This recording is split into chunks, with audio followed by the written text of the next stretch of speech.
Hello everyone. So আজকে ছিল সহেলি birthday.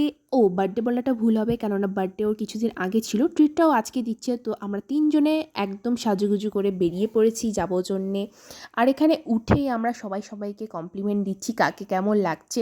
তো এগুলো মজা করতে করতে চলে গিয়েছিলাম। আর আমাদের না যেতে অনেকটাই লেট হয়ে গিয়েছিল, সবাই চলে এসেছিল। তো ফটাফট আমরা চলে গিয়েছিলাম উপরে। আর উপরে এসে তো দেখছি ও কেক হাতে নিয়ে দাঁড়িয়ে আছে আর আমাদের একটু ঝেড়েও দিচ্ছে, কেননা আমাদের যেতে অনেকটা দেরি হয়ে গিয়েছিল। অ্যাকচুয়ালি সবাই চলে এসেছিলো, আমরাই লাস্টে গিয়েছিলাম। তাই আর বেশি দেরি না করে সবাই চলে গেলাম ভেতরে। আর এখানে ফটো সেশন হচ্ছিল কেক কাটার আগে। Happy birthday to you, happy birthday to you, happy birthday dear Saheli, happy birthday to you. তো কেক কাটিংয়ের পর আমরা এখানে 3 বান্ধবী মিলে বসে পড়েছিলাম গসিপ করতে, কেননা অনেক দিন পর আমাদের দেখা হয়েছিল, তাই কথা আর থামছিল না। আর স্টার্টার এখানে চলে এসেছিলো, এটা কিছু একটা ছিল চিকেনের, কিন্তু নামটা আমার ঠিক মনে নেই।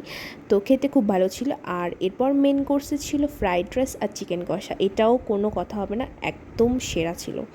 তারপরে এসেছিলো আমাদের আইসক্রিম খাওয়ার শেষে। তো এখানে ভিডিও করছিলাম, পিছন থেকে দীপা আমাকে জ্বালাচ্ছিল। তো যাই হোক, সেটাই আমি কিছু একটা বলছিলাম। খাওয়া দাওয়ার পর এখানে আমরা সবাই একটু স্পেস করছি ছবি তোলার জন্য। আর এখানে আমি ভিডিও করছিলাম যেন সুলেখা কিছু একটা অঙ্গভঙ্গি করে দেখাচ্ছিলো, তো আমি ওটাই ভয় দেখাচ্ছিলাম যে আমি কিন্তু ছেড়ে দেবো ভিডিওটা। তো এখানে আমরা সবাই একটু গ্রুপ ছবি তুলে নিলাম। তো এইসব করতে করতে অনেকটাই রাত হয়ে গিয়েছিলো, তাই এখানে সহেলিকে টাটা বললে আমরা সবাই বেরিয়ে পড়লাম। তো ভিডিওটা আজকে এতটাই। যদি ভালো লেগে থাকে অবশ্যই like, comment, share and subscribe.